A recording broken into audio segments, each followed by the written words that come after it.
2014 চন নতুন সংকল্পৰ বছৰ, বহুতো সংকল্প গ্ৰহণৰ বছৰ, যিবোৰ পদক্ষেপে ভৱিষ্যতে দেশ আৰু বিশ্বত এক নিদৰ্শন স্থাপন কৰিবলগীয়া আছিল। 2014 3 অক্টোবৰ তাৰিখে আকাশবাণীত প্ৰথমবাৰৰ বাবে সম্প্ৰচাৰিত হোৱা কাৰ্যক্ৰমটো আছিল এক গণ আন্দোলনৰ এক সাৰ্থক পৰিণতিৰ বাবে প্ৰধানমন্ত্ৰীয়ে জনোৱা আহ্বানৰ।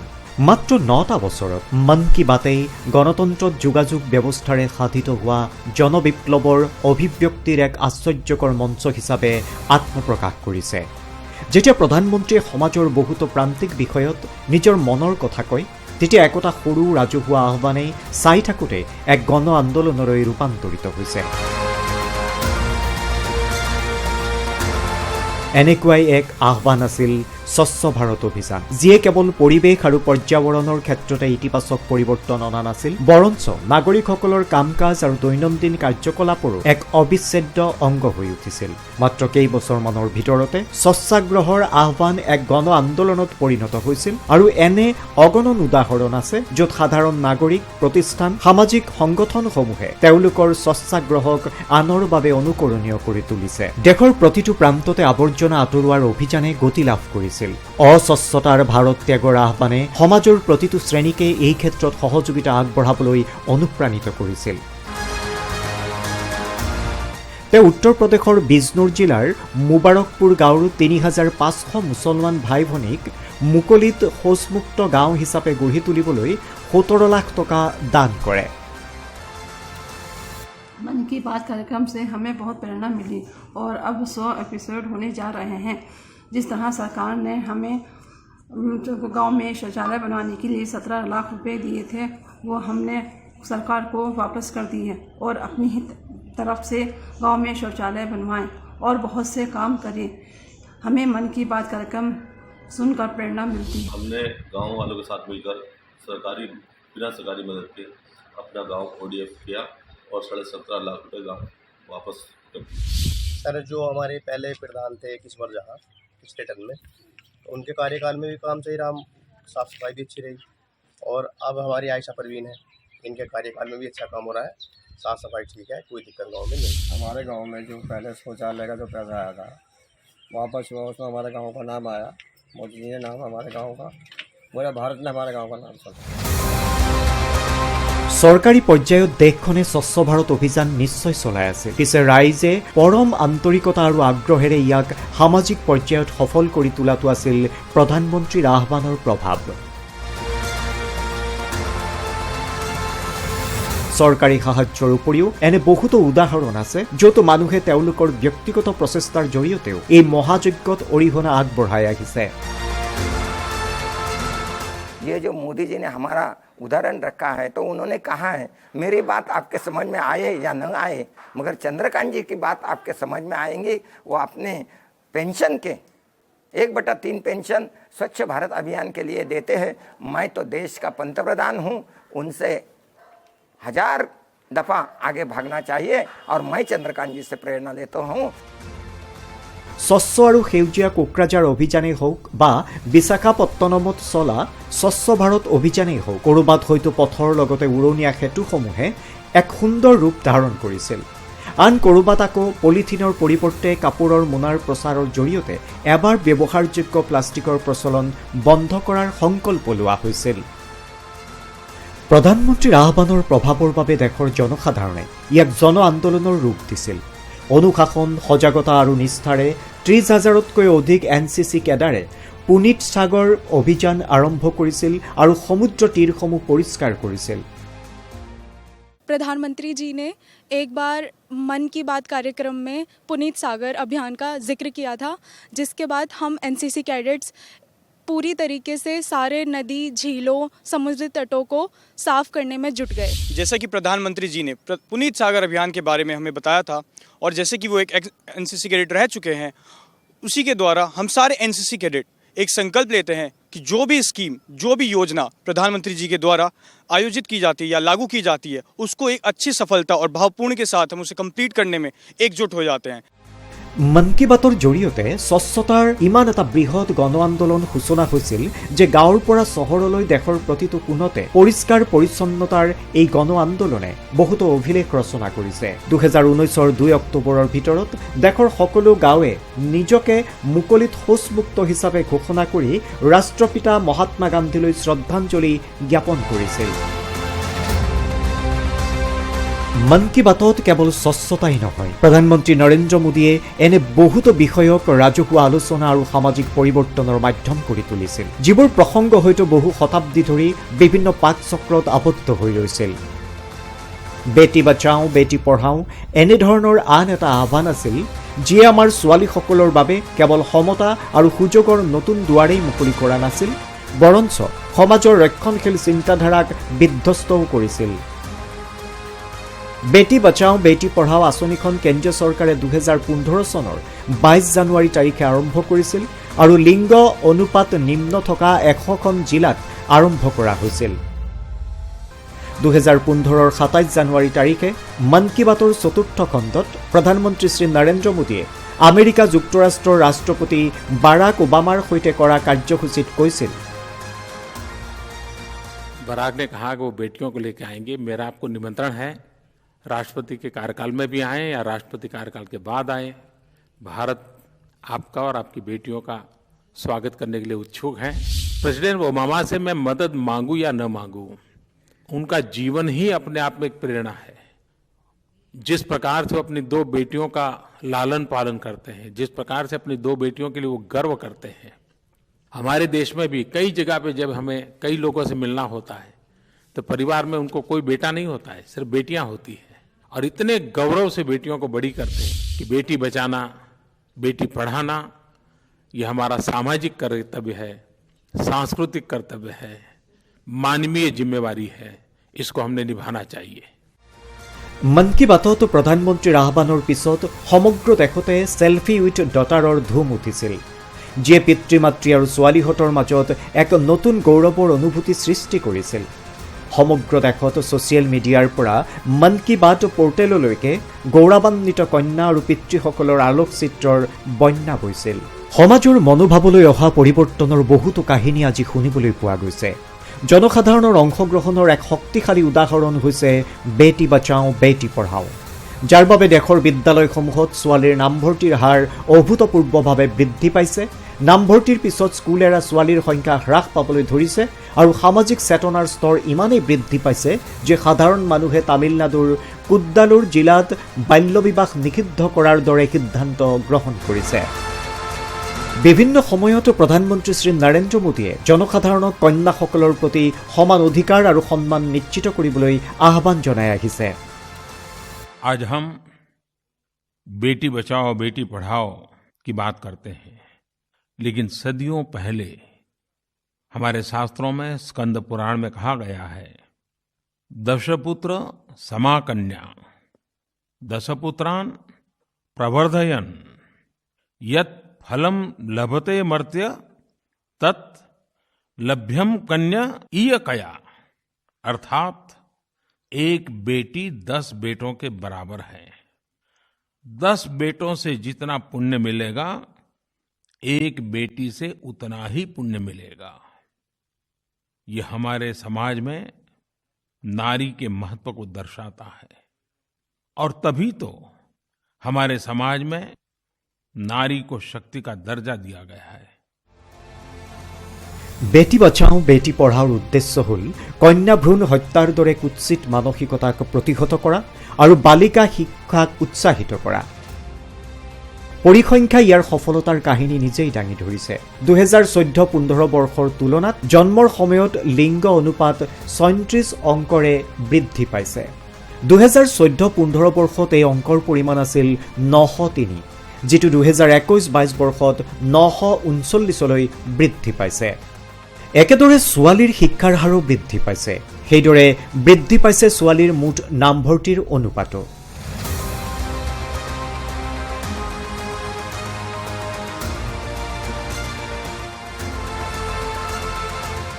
शिक्षा उन्नति के लिए बहुत आवश्यक है, और खास करके बालिका शिक्षा, क्योंकि बालिकाएं हमारे देश के लिए एक आदर्श माँ का काम भी करती है। तो माननीय प्रधानमंत्री जी के आह्वान के बाद से GER बढ़ रहा है और बड़ा है, जो हम देख रहे हैं, और ये निरंतर बढ़ता रहेगा। और बालिकाओं का जो GER बढ़ना और उनका शिक्षा के क्षेत्र में आगे बढ़ना, ये समाज की प्रगति के लिए बहुत आवश्यक है। বেটি বচাও বেটি পঢ়াওৰ লগতে প্ৰধানমন্ত্ৰীৰ আহ্বান কেৱল অৰ্ধেক সংখ্যক জনসংখ্যাৰ বাবেই নহয়, বৰঞ্চ নাৰী শক্তিৰ সংবৰ্ধন আৰু সবলীকৰণৰ বাবেও আছিল। আজি মহিলাসকলে পঞ্চায়তৰ পৰা দেশৰ সৰ্ববৃহৎ পঞ্চায়ত সংসদলৈকে বিভিন্ন কৰ্মক্ষেত্ৰত নতুন উচ্চতা স্পৰ্শ কৰিছে। বেটি বচাও বেটি পঢ়াওৰ সফলতা আৰু নাৰী সবলীকৰণৰ প্ৰতি চৰকাৰৰ প্ৰতিশ্ৰুতি এখন নতুন ভাৰত গঢ়ি তোলা আৰু আমাৰ অমৃতকালৰ লক্ষ্য প্ৰাপ্ত কৰাটো অতি গুৰুত্বপূৰ্ণ কথা। মন কী বাতৰ কেইবাটাও সংস্কৰণত ইয়াৰ বাৰে বাৰে প্ৰকাশ আৰু পুনৰাবৃত্তিয়ে এইটো কথাকে স্পষ্ট কৰে। প্ৰধানমন্ত্ৰী নৰেন্দ্ৰ মোদীয়ে এই সংবেদনশীল বিষয়টোত জনসাধাৰণৰ অংশগ্ৰহণ কিমান আশা কৰি আহিছে, সেই কথা শেহতীয়াকৈ 2022 চনৰ ফেব্ৰুৱাৰী মাহৰ মন কী বাতত প্ৰধানমন্ত্ৰীয়ে পুনৰ এবাৰ ব্যক্ত কৰে। সেয়া লাগিলে স্কিল ইণ্ডিয়াই হওক, আত্মসহায়ক গোটেই হওক বা ক্ষুদ্ৰ আৰু ডাঙৰ উদ্যোগসমূহেই হওক, মহিলাসকলে সকলো ঠাইতে আগভাগ লৈছে।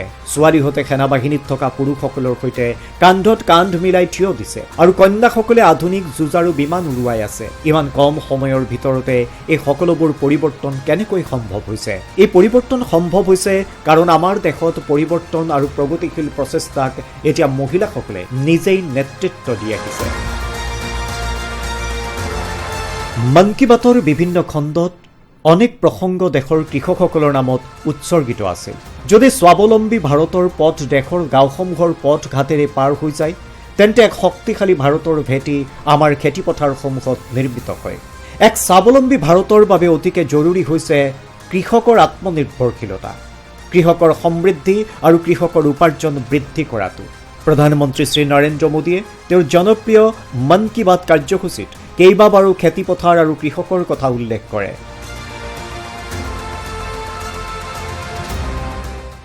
2014 চনৰ 3 অক্টোবৰত মন কী বাতৰ প্ৰথম খণ্ডত প্ৰধানমন্ত্ৰীয়ে দেশৰ জনসাধাৰণ, নৱপ্ৰজন্ম আৰু কৃষকসকলৰ শক্তিক দেশৰ শক্তি বুলি অভিহিত কৰে। मुझे ये देखकर काफ़ी खुशी है कि मेरे किसान भाई सॉइल हेल्थ कार्ड, मृदा स्वास्थ्य कार्ड में दी गई सलाह पर अमल करने के लिए आगे आए हैं और जैसे जैसे परिणाम मिल रहे हैं उनका उत्साह भी बढ़ता जा रहा है। और अब किसान को भी लग रहा है कि अगर फसल की चिंता करनी है तो पहले धरती माँ का ख्याल रखना होगा, और अगर धरती माँ का हम ख्याल रखेंगे तो धरती माँ हम सबका ख्याल रखेगी। 2017 চনত মন কী বাতৰ 38 সংখ্যক খণ্ডত প্ৰধানমন্ত্ৰীয়ে কয়, স্বাস্থ্যৱান ধৰা, শস্য শ্যামলাৰ মন্ত্ৰ আৰু কৃষকসকলৰ উপাৰ্জন বৃদ্ধি কৰিব পৰা এক ব্যৱস্থা স্থাপন কৰাৰ বাবে যদি নীতিসমূহত প্ৰধানমন্ত্ৰী কৃষি সিঞ্চাই যোজনা, ভূমি স্বাস্থ্যপত্ৰ আৰু পৰম্পৰাগত কৃষি বিকাশ যোজনাৰ দৰে নতুন মাত্ৰা যোগ দিয়া হয়, তেনেহলে উৎপাদন বৃদ্ধি আৰু প্ৰতিটোপাল জলত অধিক শস্যৰ দৰে ব্যৱস্থাৰ জৰিয়তে কৃষিৰ ব্যয় হ্ৰাস কৰাৰ বাবে বহুতো পদক্ষেপ লোৱা হৈছিল। বৰ্তমান দেশত পৰম্পৰাগত কৃষিৰ পৰিকাঠামোৰ পৰা ওলাই অহা প্ৰগতিশীল কৃষিৰ বহুতো উদাহৰণ দেখিবলৈ পোৱা গৈছে। जब से प्राइम मिनिस्टर नरेंद्र मोदी जी ने मेरा नाम ले लिया और इस गांव का भी नाम ले लिया, पूरे डिस्ट्रिक्ट पुलवामा का नाम ले लिया, तो ये तब से मैं ये पूरा वर्ल्ड में छाया हुआ कि पूरा वर्ल्ड मुझे जानता है। প্ৰধানমন্ত্ৰী শ্ৰী নৰেন্দ্ৰ মোদীয়ে সদায় জৈৱিক কৃষিৰ ওপৰত জোৰ দি আহিছে। মন কী বাতৰ কেইবাটাও খণ্ডত প্ৰধানমন্ত্ৰীয়ে উত্তৰ পূৰ্বাঞ্চলত জৈৱিক কৃষিৰ সাফল্যৰ কথা উল্লেখ কৰে আৰু আন ৰাজ্যৰ কৃষকসকলকো তেনে কৰিবলৈ অনুপ্ৰাণিত কৰে। জৈৱিক কৃষিৰ প্ৰসাৰৰ বাবে প্ৰধানমন্ত্ৰীৰ আহ্বানে দেশৰ বহুতো প্ৰগতিশীল কৃষকক আগবাঢ়ি যোৱাৰ পথ দেখুৱাইছে। लगभग 2.5 वर्ष पूर्व प्रधानमंत्री जी ने अपने मन की बात कार्यक्रम में मेरे चिया सीड के खेती की प्रशंसा की थी।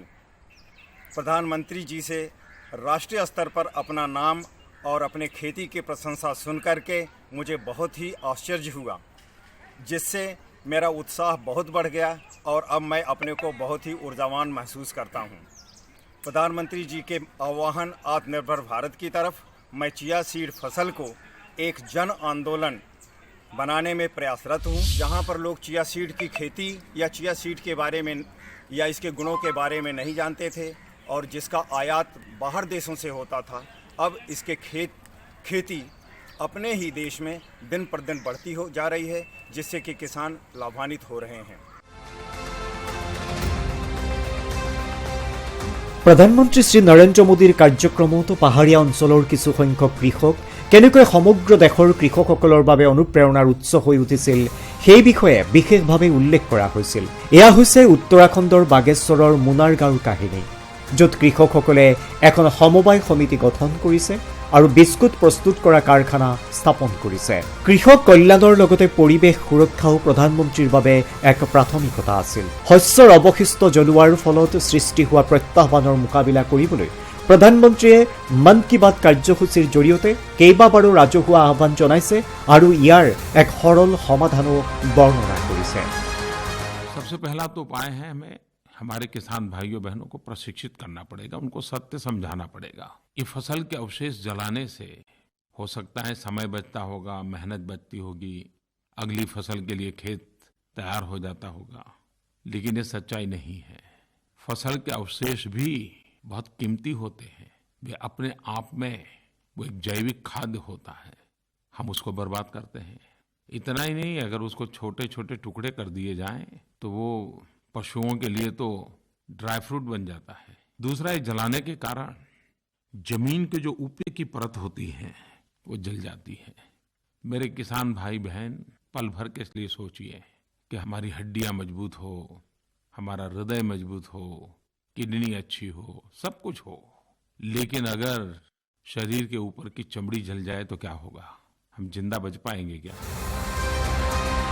শস্যৰ অৱশিষ্টাংশৰ যুক্তিসংগত নিষ্কাশনৰ বাবে প্ৰধানমন্ত্ৰীৰ পৰামৰ্শয়ো যথেষ্ট ইতিবাচক প্ৰভাৱ পেলাইছিল। হাৰিয়ানাৰ কাইথালত বাস কৰা বীৰেন্দ্ৰ যাদৱে নৰা জ্বলোৱাৰ সমস্যা সমাধান কৰাৰ ক্ষেত্ৰত দৃষ্টান্তমূলক কাম কৰি আহিছে। लगातार बढ़ते हुए प्रदूषण को देखते हुए तो हमने ये एक समाधान निकालने की कोशिश की कि जिससे किसानों को लाभ भी हो सके और हमारा आसपास का पर्यावरण भी बचा रहे। तो इसके लिए हमने कृषि विभाग से संपर्क किया, तो उन्होंने बताया कि आप पराली से गांठ बनाने की मशीन ले सकते हैं, जो कि एक कमाई का जरिया भी है और आप इससे बहुत सारे लोगों को रोजगार भी दे सकते हैं। মন কী বাতে যে সামাজিক পৰিৱৰ্তনৰ প্ৰতি এক সংবেদনশীল সাধন হৈ উঠিছে তাৰ সাক্ষাৎ প্ৰমাণ হৈছে প্ৰধানমন্ত্ৰীৰ মাত্ৰ কেইছেকেণ্ডমানৰ আহ্বানে কেনেদৰে শতিকাজুৰি চলি অহা ধাৰণা আৰু পৰম্পৰাগত চিন্তাধাৰা বিধ্বস্ত কৰি দিছিল। হিন্দী অভিধানে নতুন শব্দ লাভ কৰিছিল, সমাজৰ চিন্তা আৰু সংবেদনশীলতাই এক নতুন স্তৰ অৰ্জন কৰিছিল। क्यों न हम हमारे देश में विकलांग की जगह पर दिव्यांग शब्द का उपयोग करें। ये वो लोग हैं जिनके पास वो ऐसा एक अंग है या एक से अधिक ऐसे अंग है जिसमें दिव्यता है, दिव्य शक्ति का संचार है, जो हम सामान्य शरीर वालों के पास नहीं है। मुझे ये शब्द बहुत अच्छा लग रहा है। क्या मेरे देशवासी, हम आदतन विकलांग की जगह पर दिव्यांग शब्द को प्रचलित कर सकते हैं क्या? প্ৰধানমন্ত্ৰীৰ মাত্ৰ এটা আহ্বানে প্ৰতিবন্ধী শব্দটো আজি সামাজিক প্ৰচলনৰ পৰা সম্পূৰ্ণৰূপে নাইকিয়া কৰি পেলালে আৰু এটা ইতিবাচক চিন্তা আৰু সন্মানজনক সম্বোধনক সাৰ্বজনীনভাৱে গ্ৰহণ কৰালে। জম্মু কাশ্মীৰত সন্ত্ৰাসবাদীয়ে গুলীয়াই হত্যা কৰা জাভেদ আহমেদেই হওক বা আহমেদাবাদৰ দিলীপ চৌহানেই হওক, সমাজত বিশেষ কাম কৰা এই অসাধাৰণ ব্যক্তিসকল সদায় আনৰ বাবে অনুপ্ৰেৰণাৰ উৎস। अगर बच्चे हेल्प करेंगे, बच्चे हमारे भविष्य है, तो बच्चों को मैंने ये सिखाया था और ये बात मैंने मन की बात प्रोग्राम में प्राइम मिनिस्टर सर के साथ शेयर की थी और उसके बाद ही उन्होंने मेरा जो ऑडियो है वो मन की बात में सुनाया और उन्होंने डिस्कस करते हुए बहुत अच्छी बात बताई कि पहले हम जो दिव्यांग लोग थे उनको अलग अलग शब्द से हम बताते थे कि भाई ये हैंडीकैप है, ये डिफरेंटली एबल है, विकलांग है, उस तरीके से शब्द जो कई बार वो शब्द लोगों को चूप जाते थे।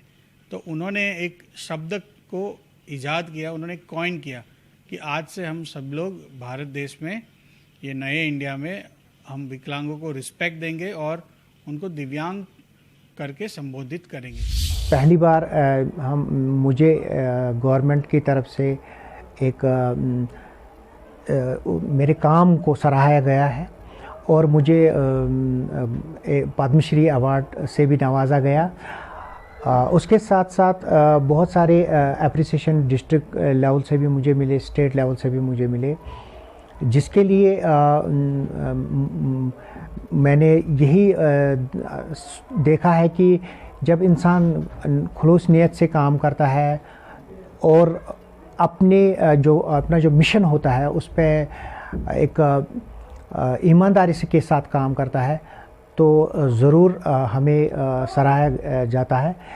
প্ৰধানমন্ত্ৰীয়ে কেৱল শাৰীৰিক প্ৰত্যাহ্বানসমূহ অতিক্ৰম কৰি অদম্য সাহস আৰু ইতিবাচকতাৰ প্ৰতীক দিব্যাংগ ব্যক্তিসকলৰ প্ৰতিটো অনন্য সাফল্যৰ কথা তেওঁৰ মন কী বাত কাৰ্যক্ৰমত বিশেষভাৱে উল্লেখ কৰাই নহয়, তেওঁলোকৰ সৈতে মিলিত হৈ উৎসাহিতও কৰি ৰাখিছে। 2017 চনৰ ফেব্ৰুৱাৰী মাহত দৃষ্টিবাধিত টি20 বিশ্বকাপ বিজয়ী দলটোৰ বিজয়ৰ কথা প্ৰধানমন্ত্ৰীয়ে উল্লেখ কৰাই হওক বা বিশ্ব পেৰা এথলেটিক্স গাপি 2018 পদক বিজয়ীসকলৰ বিশেষ উল্লেখেই হওক, প্ৰধানমন্ত্ৰীয়ে দেশৰ ক্ৰীড়া জগতত বিশেষভাৱে সক্ষমসকলৰ কৃতিত্বৰ বাবে সমগ্ৰ দেশকে গৌৰৱবোধেৰে উদ্বেলিত কৰি তুলিছিল। প্ৰধানমন্ত্ৰীৰ নেতৃত্বত কেন্দ্ৰীয় চৰকাৰে কেৱল ক্ৰীড়াই নহয়, প্ৰতিটো ক্ষেত্ৰতে দিব্যাংগসকলৰ প্ৰতি সমান সুযোগ আৰু সন্মান নিশ্চিত কৰাৰ বাবে বহু প্ৰচেষ্টা চলাই আহিছে। বিগত ছেপ্টেম্বৰ মাহৰ মন কী বাত কাৰ্যসূচীত প্ৰধানমন্ত্ৰীয়ে সাইন লেংগুৱেজ বা সাংকেতিক ভাষাৰ ক্ষেত্ৰত কৰা নতুন প্ৰচেষ্টাৰ বিষয়ে বিশেষভাৱে উল্লেখ কৰিছিল। लेकिन भारत में बरसों से एक बड़ी दिक्कत ये थी कि साइन लैंग्वेज के लिए कोई स्पष्ट हाव भाव तय नहीं थे, स्टैंडर्ड्स नहीं थे। इन मुश्किलों को दूर करने के लिए ही वर्ष 2015 में Indian sign language research and training centre की स्थापना हुई थी। मुझे खुशी है कि ये संस्थान अब तक 10,000 वर्ड्स और एक्सप्रेशंस की डिक्शनरी तैयार कर चुका है। साइन लैंग्वेज के तय स्टैंडर्ड को बनाए रखने के लिए राष्ट्रीय शिक्षा नीति में भी काफी बल दिया गया है। 2014 চনত আৰম্ভ হোৱা এই শৃংখলাটো এতিয়া ইয়াৰ শতকীয় পৰ্যায়ত উপনীত হোৱাৰ দিশে আগবাঢ়িছে আৰু সামূহিক চেতনাৰ নৱজাগৰণেৰে ৰাষ্ট্ৰ নিৰ্মাণৰ মহাযজ্ঞ অব্যাহত ৰাখিছে। স্বাৱলম্বী ভাৰতৰ ধাৰণা আৰু এই সংকল্প সিদ্ধিৰ ক্ষেত্ৰত ৰাষ্ট্ৰীয় চেতনাক নিৰন্তৰ শক্তি প্ৰদান কৰি ৰাখিছে। মন কী বাতেই পৃথিৱীক স্পষ্ট কৰি দিছে যে যদি কথা মনৰ পৰা হয়, কথা দেশৰ বিষয়ে হয়, কথা সমাজৰ বিষয়ে হয়, কথা প্ৰতিগৰাকী মানুহৰ মনৰ হয়, তেন্তে মন কী বাত স্বতঃস্ফূৰ্তভাৱে এনেকৈয়ে ইতিবাচক সামাজিক পৰিৱৰ্তনৰ এক শক্তিশালী কেন্দ্ৰবিন্দু হৈ উঠে।